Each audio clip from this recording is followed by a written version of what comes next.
नमस्कार दोस्तों, स्वागत है आपके अपने YouTube चैनल संस्कृत अड्डा पर।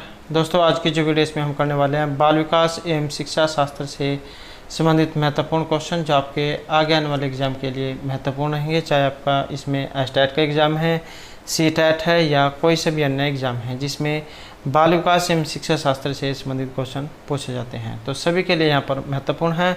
और आज की जो वीडियो में हम क्वेश्चन करने वाले हैं, पहले जो एग्ज़ाम हुआ था तो उसमें क्वेश्चन पूछे जा चुके हैं, तो एग्ज़ाम की दृष्टि से महत्वपूर्ण है, क्योंकि एक बार जो क्वेश्चन एग्ज़ाम में आ जाते हैं उसके दोबारा भी आने की संभावना रहती है। या तो वही क्वेश्चन एग्ज़ाम में आ जाते हैं या फिर उससे मिलते जुलते क्वेश्चन एग्ज़ाम में पूछे जाते हैं।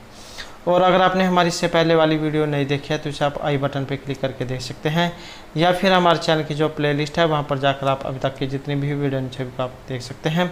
और वीडियो शुरू करने से पहले अगर आपने अब तक हमारे चैनल को सब्सक्राइब नहीं किया तो सब्सक्राइब कर लो और साथ में घंटे वाले कोने से दबाकर आप ऑल पे क्लिक जरूर कर लीजिएगा, जिससे आपको हमारे आने वाली जो वीडियो उसकी नोटिफिकेशन मिलती रहेगी। और दोस्तों, वीडियो को लाइक कमेंट और शेयर जरूर कीजिएगा। और आप हमारा जो दूसरा चैनल है रीडिंग लवर्स के नाम से इसे भी सब्सक्राइब कर सकते हैं, क्योंकि जो भी कोई नई वैकेंसी है इससे संबंधित महत्वपूर्ण जो अपडेट आती है तो इस चैनल पर हम डालते रहते हैं। और इसका जो लिंक है वो आपको इस वीडियो के डिस्क्रिप्शन में मिल जाएगा, तो वहाँ से आप हमारे चैनल पर पहुँच जाओगे। या फिर जीके बाय रीडिंग लवर्स नाम से अगर आप सर्च करेंगे तो उसके बाद भी आप हमारे चैनल पर पहुँच सकते हैं। तो महत्वपूर्ण अपडेट और जीके क्वेश्चनों के लिए आप इस चैनल को सब्सक्राइब जरूर कर लीजिएगा। तो हमारा जो यहाँ पर पहला जो क्वेश्चन है, निम्न में से कौन सा सीखने का एक सही स्तर है। तो यहाँ पर सीखने का जो सही स्तर है ये इनमें कौन सा है, और आपको भी यहाँ पर जा सोचने का समय दिया जाएगा, जिससे आप भी जा आंसर को जान पाओ कि कौन सा आंसर सही होगा। इससे जा बुद्धि का विकास होता है। और तो इसमें जो यहाँ पर हमारा सी आंसर जो ऑप्शन सी ये माना गया है। तथ्य, सूचना, ज्ञान प्राप्त करना, बोध और प्रज्ञा। तो सीखना क्या है, ये एक मानव व्यवहार का एक अनिवार्य और महत्वपूर्ण अंग है। मानव के द्वारा विभिन्न प्रकार की क्रियाओं के द्वारा विभिन्न भाषाई कौशलों और दक्षताओं को सीखने का प्रयास किया जाता है। तथ्य, सूचना, ज्ञान प्राप्त करना, बोध एवं प्रज्ञान को सीखने का सही स्तर माना गया है। तो ऑप्शन सी यहाँ पर रहेगा। नेक्स्ट हमारा यहाँ पर क्वेश्चन है, परिपक्वता इत्यादि से व्यवहार में उत्पन्न परिवर्तन को भी अधिगम कहा जाता है। नहीं, हाँ, अनिश्चित या कभी कभी। तो परिपक्वता इत्यादि से व्यवहार में उत्पन्न परिवर्तन को, और यहाँ पर है ऑप्शन ए नहीं, कि परिपक्वता इत्यादि से व्यवहार में उत्पन्न परिवर्तन को अधिगम नहीं माना जा सकता।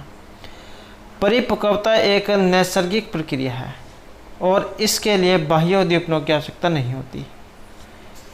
यह एक प्रकार से मानव की अंतर्निहित शक्तियों का विकास है, जैसे बीज से पत्ती, टहनी, फल फूल आदि हमें प्राप्त होते हैं। वैसे ही प्राकृतिक रूप में किसी पूर्व अनुभव अधिगम के प्रशिक्षण के बिना परिपक्वन की क्रिया के फलस्वरूप जन्मजात योग्यताओं और शक्तियों में वृद्धि हो जाती है और प्राणी में आवश्यक परिवर्तन आ जाते हैं। तो यहाँ पर इसका नहीं ये माना गया है। नेक्स्ट हमारे यहाँ पर क्वेश्चन है चिंतन से। तो ये चिंतन क्या है, प्रतीकों का प्रयोग है, भाषा का प्रयोग है, प्रत्याक्षिक प्रक्रिया है या संप्रत्याधिगम है। तो चिंतन क्या है, ये एक प्रतीकों का प्रयोग है जिसमें बाह्य घटनाओं जो आपकी हो चुकी हैं, इस समय वाली हैं और आगे होने वाली है का आंतरिक या मानसिक चित्रण किया जाता है। और प्रतीकों का प्रयोग चिंतन का प्रमुख साधन है। प्रतीक वास्तविक विषयों, अनुभूतियों तथा क्रियाओं का प्रतिनिधित्व करते हैं और प्रतीकों के प्रयोग से चिंतन को बढ़ावा मिलता है। तो प्रतीकों का प्रयोग यहाँ पर रहेगा। नेक्स्ट हमारे यहाँ पर क्वेश्चन है, अप्रत्यक्ष पथ समस्याओं का उपयोग किस श्रेणी के प्रयोज्यों के लिए किया जाता है। तो अप्रत्यक्ष पथ समस्याओं का उपयोग तो ये यहाँ पर किन के लिए होगा, बच्चों के लिए, यहाँ पर है बच्चे, प्रौढ़, चिड़िया या पशु के लिए। तो अप्रत्यक्ष पथ समस्याओं का उपयोग, और यह है प्रौढ़ों के लिए। तो अप्रत्यक्ष पथ समस्याओं का उपयोग प्रौढ़ श्रेणी के प्रयोज्यों के लिए किया जाता है। और समस्या समाधान से तात्पर्य व्यक्ति विशेष द्वारा अपनाई गई ऐसी गंभीर तथा प्रयोजनपूर्ण व्यवहार क्रियाओं से हैं जिसमें तर्कसम्मत एवं वैज्ञानिक विधियों को अपनाकर समस्या समाधान संबंधी उद्देश्यों की प्राप्ति का प्रयत्न किया जाता है। तो यहाँ पर प्रौढ़ माना गया है। नेक्स्ट हमारे यहाँ पर क्वेश्चन है, समस्या के अचानक समाधान की वकालत करने वाले सिद्धांत का नाम क्या है? सक्रियात्मक अधिगम, सोच का सिद्धांत, प्रत्यक्ष भूल का सिद्धांत या अनुबंधन। तो समस्या के अचानक समाधान की वकालत करने वाले सिद्धांत का नाम, और इस सिद्धांत का नाम है सोच का सिद्धांत। और ये हमें बताता है कि सीखना धीरे धीरे नहीं बल्कि एकाएक होता है, क्योंकि यह सोच के द्वारा होता है। नेक्स्ट जो हमारे यहाँ पर क्वेश्चन है, संवेदना ज्ञान की पहली पीढ़ी है, यह कथन है मानसिक विकास का, शारीरिक विकास का, ध्यान के विकास का या भाषा के विकास का, और ये माना गया है मानसिक विकास का। तो संवेदना क्या है? ज्ञान की पहली पीढ़ी है, और यह कथन मानसिक विकास को दिखाता है। संवेदना को मानसिक विकास का एक महत्वपूर्ण पहलू माना गया है। आँख, कान, नाक, जीभ और त्वचा और ज्ञानेंद्रिय के द्वारा हमें जो कुछ भी अनुभूति होती है उसे ही संवेदना कहा गया है। मानसिक विकास से जो तात्पर्य है बालकों की उन सभी मानसिक योग्यताओं और क्षमताओं में वृद्धि और विकास से है, जिसके परिणाम स्वरूप वह अपने निरंतर बदलते हुए वातावरण में ठीक प्रकार समायोजन करता है। नेक्स्ट जो हमारे यहाँ पर क्वेश्चन है, व्यक्तिगत भेद हमें पाते हैं, विचरणशीलता, प्रतिमानता, ए और बी दोनों, ये इनमें से कोई शक नहीं। तो व्यक्ति भेद में हम पाते हैं, और ये है ऑप्शन सी, विचरणशीलता और प्रतिमानता। तो ये जो जेम्स डेवर जो है, इनके अनुसार औसत समूह की मानसिक शारीरिक विशेषताओं के संदर्भ में समूह के सदस्य के रूप में भिन्नता या अंतर को व्यक्तिगत भेद कहा गया है, और व्यक्तिगत भेद में विचरणशीलता और प्रतिमानता इन दोनों का समावेशन होता है। नेक्स्ट है, मेरेडिथ के अध्ययन के आधार पर कहा जा सकता है कि सामान्य रूप से उन परिवार के बालक विकसित होते हैं जो सामाजिक स्तर से ऊंचे होते हैं। तो ये मेरेडिथ जो है इनके अनुसार, और इनके अनुसार जो इसमें माना गया है तो ऑप्शन भी हमारा रहेगा, अधिक स्वस्थ एवं विकसित। तो ये जो मेरेडिथ जो है इन्होंने कहा था कि जिन परिवार के सामाजिक स्तर ऊंचे होते हैं उन परिवारों के बालक अधिक स्वस्थ और विकसित होते हैं। व्यक्ति एक सामाजिक प्राणी है, इसलिए उस पर समाज का अधिक प्रभाव देखने को मिलेगा, और सामाजिक व्यवस्था, रहन सहन, परंपरा, उच्च पारंपरिक स्थिति, रीति रिवाज आदि बहुत से तत्व हैं जो मनुष्य के शारीरिक और मानसिक विकास को प्रभावित करते हैं। एक जो है अच्छा भोजन खाता है और एक जो सूखी रोटी खाता है, तो उनके दोनों का स्वास्थ्य अलग अलग होगा। नेक्स्ट रहेगा यहाँ पर कैटल जो है इनके द्वारा विश्लेषित किए गए व्यक्तित्वशील गुणों की संख्या कितनी है? 13, 15, 16 या 14। तो कैटल के द्वारा विश्लेषित किए गए व्यक्तित्वशील गुणों की संख्या, और 13, 15, 16 या 14, तो ये मानी गई है 16। नेक्स्ट है, मुर्रे ने एक परीक्षण की रचना करके इतिहास रच दिया था, तो वह इनमें से कौन सा है? सही डब्बा परीक्षण, वाक्यपूर्ति परीक्षण, विषय आत्मबोधन परीक्षण या मूल्यांकन मापनी। और ये थी ऑप्शन सी, विषय आत्मबोधन परीक्षण, टैट जिसे कह सकते हैं, TAT। तो ये इनका है। नेक्स्ट है, व्यवहारिक बुद्धि को कहा जाता है मूर्त, अमूर्त, समज्ञानात्मक या सामाजिक बुद्धि। तो व्यवहारिक बुद्धि जो है इसे कहा गया है मूर्त बुद्धि, और मूर्त बुद्धि से तात्पर्य ऐसी मानसिक क्षमता से है जिसके सारे व्यक्ति ठोस वस्तुओं के महत्व को समझता है और उनके बारे में सोचता है, इसे व्यवहारिक बुद्धि भी कहा जाता है। नेक्स्ट क्वेश्चन हमारे यहाँ पर बुद्धि का जो त्रिआयामी सिद्धांत है, इनके अनुसार बुद्धि के कारकों की जो संख्या कितनी है? 90, 110, 135 या 120। तो बुद्धि का त्रिआयामी सिद्धांत इसके अनुसार, और इनके अनुसार जो यहाँ पर मानी गई है तो ये 120 मानी गई है। नेक्स्ट हमारा रहेगा प्रवेश की वस्तु जिसे प्राणी प्राप्त करने का प्रयास करता है कही जाती है प्रबलन, प्रेरक, उद्दीपक या प्रलोभन। तो प्रवेश की वस्तु, और इसका संबंध है ऑप्शन बी, प्रेरक से। तो प्रवेश की वस्तु जिससे प्राणी प्राप्त करने का प्रयास करता है प्रेरक कहलाती है। इससे बच्चे के घर व प्रवेश, उसके पारिवारिक सदस्यों और स्कूल के संबंध इत्यादि की प्रमुख भूमिका होती है। तो हमारा यहाँ पर क्वेश्चन है कि प्रतिभावान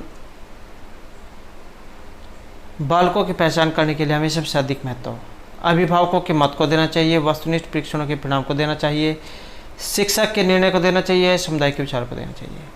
तो प्रतिभावान बालकों की पहचान करने के लिए, और इसमें रहेगा ऑप्शन बी है, वस्तुनिष्ठ परीक्षणों के परिणाम को देना चाहिए। जो अब इस समय जो ये एग्ज़ाम लिए जाते हैं MCQ क्वेश्चन जिसमें आते हैं, तो इसके द्वारा जो है सटीक जो निर्णय वो होता है। तो जिन बालकों की वृद्धि सामान्य बालकों से अधिक होती है उन्हें प्रतिभाशाली बालक कहा जाता है, और इन बालकों में विकास की अधिक संभावना होती है, और यह जो समस्या है इनका समाधान शीघ्र कर लेते हैं। इन बच्चों की पहचान करने के लिए हमें वस्तुनिष्ठ परीक्षण के परिणाम को देना चाहिए, जो इस समय जो एग्ज़ाम ये लिए जाते हैं MCQ में। नेक्स्ट हमारे यहाँ पर निम्न में से कौन सा तनाव को कम करने का प्रत्यक्ष ढंग है? तो तनाव को कम करने का जो है प्रत्यक्ष ढंग है इनमें से कौन सा है? विश्लेषण और निर्णय, रुकावट को दूर करना, दूसरे लक्ष्यों का प्रतिस्थापन या उदात्तीकरण। और यहाँ पर एक ऑप्शन डी है, उदात्तीकरण। तो तनाव से तात्पर्य हमारे मन और मस्तिष्क के उस हानिप्रद मनोवैज्ञानिक अवस्था से है जिसका परिणाम हमें शारीरिक और मानसिक अस्वस्थता के रूप में भुगतना पड़ता है। तो ऑप्शन डी यहाँ पर रहेगा। नेक्स्ट है यहाँ पर निम्न में से कौन सा डिसलेक्सिया की एक विशेषता नहीं है? तो यहाँ पर यह डिसलेक्सिया जो है एक विकार है। तो ये जो यहाँ पर विकार है इनमें से कौन सा है? और एक जो विकार वाला क्वेश्चन एग्जाम में ये जरूर आएगा। तो इसकी एक विशेषता यहाँ पर नहीं है, और इसमें रहेगा ऑप्शन बी हमारा, सीधे या उल्टे हाथ के प्रयोग के संबंध में निश्चय। तो डिसलेक्सिया जो है ये पढ़ने लिखने से संबंधित एक मानसिक बीमारी है जिसमें बच्चों के शब्दों को पहचानने, पढ़ने, याद करने और बोलने में परेशानी आती है। वाचन परिशुद्धता, गति तथा बोध की समस्याएं, लिखने की धीमी गति, छुपे हुए शब्दों को सीखने और याद करने की कठिनाइयाँ आदि इसकी विशेषताएं हैं। तो ये एक विकार है, और इससे संबंधित एक क्वेश्चन जो एग्ज़ाम में जरूर आएगा। और कुछ जो यहाँ पर जो विकार हैं उनके बारे में भी हम जान लेते हैं, क्योंकि वह भी जो एग्ज़ाम में आ सकते हैं। तो जैसे यहाँ पर ये डिसलेक्सिया है,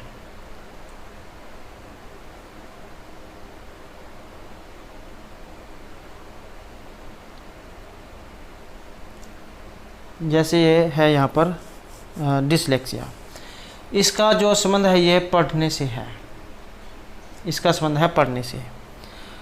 डिसलेक्सिया और एलेक्सिया यह पढ़ने संबंधी विकार से है।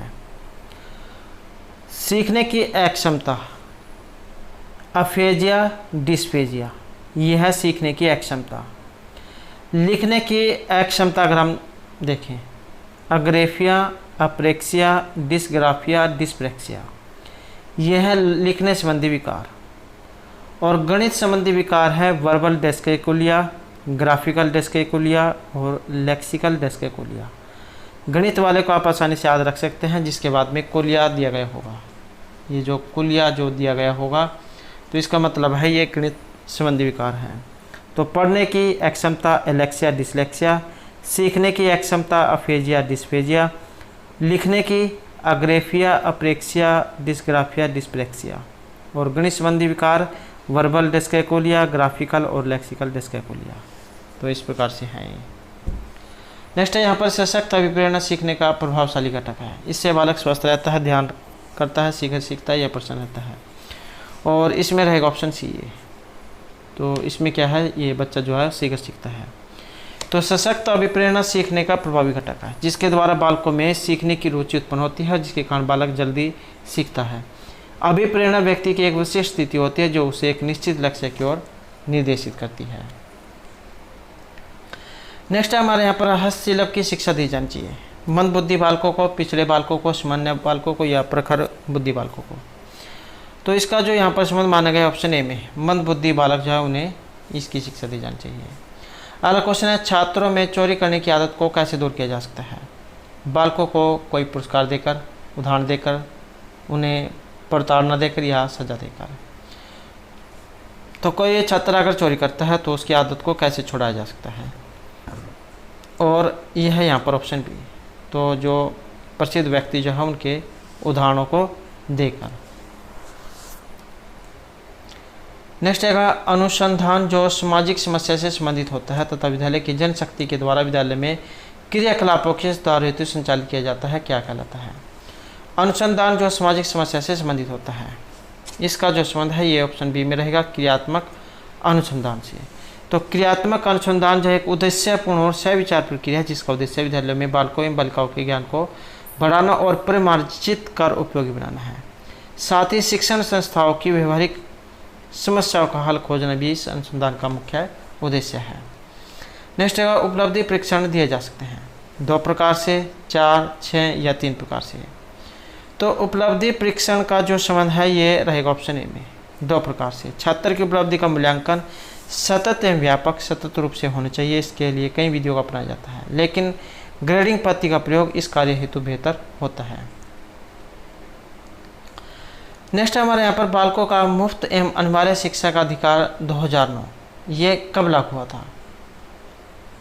शिक्षा का अधिकार 2009, 1 अप्रैल 2009 में, 10 में, 1 नवंबर 2009 में या 10 में। और इसका जो यहाँ पर संबंध जो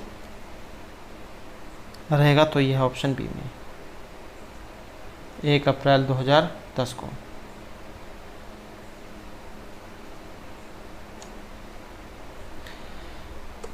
नेक्स्ट क्वेश्चन है हमारा यहाँ पर एनसीएफ 2005 में कला शिक्षा को विद्यालय में जोड़ने का उद्देश्य है। सांस्कृतिक विरासत की प्रशंसा करना, छात्रों के व्यक्तित्व और मानसिक स्वास्थ्य को विकसित करना, केवल ए सही है या ए और बी दोनों सही है, और इसमें रहेगा ऑप्शन डी है। तो एनसीएफ 2005 में कला शिक्षा को विद्यालय से जोड़ने का जो मुख्य उद्देश्य है सांस्कृतिक विरासत की प्रशंसा करना तथा छात्रों के व्यक्तित्व और मानसिक स्वास्थ्य को विकसित करना है। नेक्स्ट है जब बालक की परीक्षा द्वारा मापी हुई योग्यता के सही मूल्यांकन में स्थायित्व होता है तब उस परीक्षा को कहते हैं वैधता, विश्वसनीयता, वस्तुनिष्ठता या इनमें से कोई सा भी नहीं, और यहाँ पर एक ऑप्शन भी है विश्वसनीयता। तो विश्वसनीयता जो है परीक्षा की एक मूल्यांकन प्रणाली है जिसे योग्यता के सही मूल्यांकन में स्थायित्व होता है। परीक्षा के माध्यम से विश्वसनीयता के द्वारा बालकों का मूल्यांकन किया जाता है। नेक्स्ट जो हमारे यहाँ पर क्वेश्चन है इनमें से मापन की भूमिका तब सीखी हुई कुशलताओं में निष्पादन का एक संपूर्ण अवलोकन देती है। निर्माणात्मक, योगात्मक, निदानात्मक या इनमें से कोई सा भी नहीं, और यहाँ पर एक ऑप्शन भी है योगात्मक मूल्यांकन। तो योगात्मक मूल्यांकन जहाँ मूल्यांकन की वह विधि है जिसमें मापन की भूमिका सब सीखी हुई कुशलताओं में निष्पादन का एक संपूर्ण अवलोकन देती है। तो ऑप्शन बी यहाँ पर रहेगा। नेक्स्ट हमारे यहाँ पर मनुष्य जीवन का जो आरंभ यह मूलतः घटित है 2 कोष में, केवल 1 कोष में, कई कोषों में या कोई सी में भी नहीं। तो मनुष्य जीवन का आरंभ मूलतः घटित होता है और यह माना गया है केवल 1 कोष में।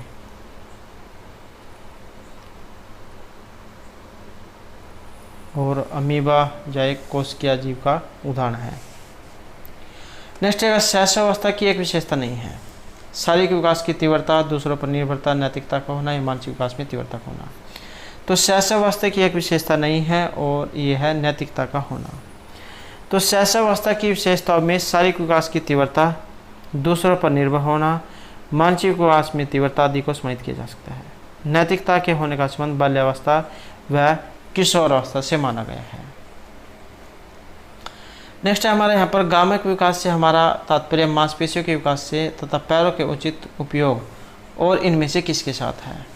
तो गामक विकास से हमारा तात्पर्य है और इसका जो यहाँ पर लिया गया है ये शक्ति और गति से लिया गया है। तो ये जो इंद्रिय जनित जो गामक अवस्था है मानसिक विकास का वह चरण है जो जन्म से लेकर लगभग 2 वर्ष की अवधि में पूरा होता है, 0 से 2 वर्ष, और जिसका संबंध मांसपेशियों के विकास, पैरों के उचित उपयोग और शक्ति एवं गति से माना गया है। नेक्स्ट क्वेश्चन है हमारा यहाँ पर 20वीं शताब्दी को बालक की शताब्दी कहा जाता है। यह परिभाषा दी है तो ये परिभाषा भी एग्जाम में जुड़ आ जाती है। तो 20वीं शताब्दी को बालक की शताब्दी कहा गया है, मुर्रे, एडलर, क्रोवेक्रो या जेबी वाटसन के द्वारा। तो 20वीं शताब्दी को बालक की शताब्दी जो मानने वाले मनोवैज्ञानिक थे इनका ये है क्रोवेक्रो। अगला क्वेश्चन रहेगा, इस अवस्था को मिथ्या परिपक्वता का समय भी कहा गया है। तो मिथ्या परिपक्वता का समय शैशव, बाल्य, किशोर या पूर्णावस्था, और ये मानी गई है बाल्यावस्था। तो बाल्यावस्था जो है जिसे 2 चरणों में बांटा गया है, पूर्व और उत्तर। इसको मिथ्या परिपक्वता का समय कहा जाता है क्योंकि इस दौरान सामाजिक विकास का प्रारंभ नहीं होता। तो दोस्तों थे हमारा आज के यहाँ पर बाल विकास एवं शिक्षा शास्त्र से संबंधित कुछ महत्वपूर्ण क्वेश्चन जो आपके आगे आने वाले एग्जाम के लिए महत्वपूर्ण होंगे। और दोस्तों इस वीडियो की जो पीडीएफ है आप हमारे टेलीग्राम ग्रुप से प्राप्त कर सकते हैं, उसका लिंक आपको इस वीडियो के डिस्क्रिप्शन में मिल जाएगा। और अगर आपने अब तक हमारे चैनल को सब्सक्राइब नहीं किया तो सब्सक्राइब कर ले, और हमारे साथ अंत बनाने के लिए धन्यवाद।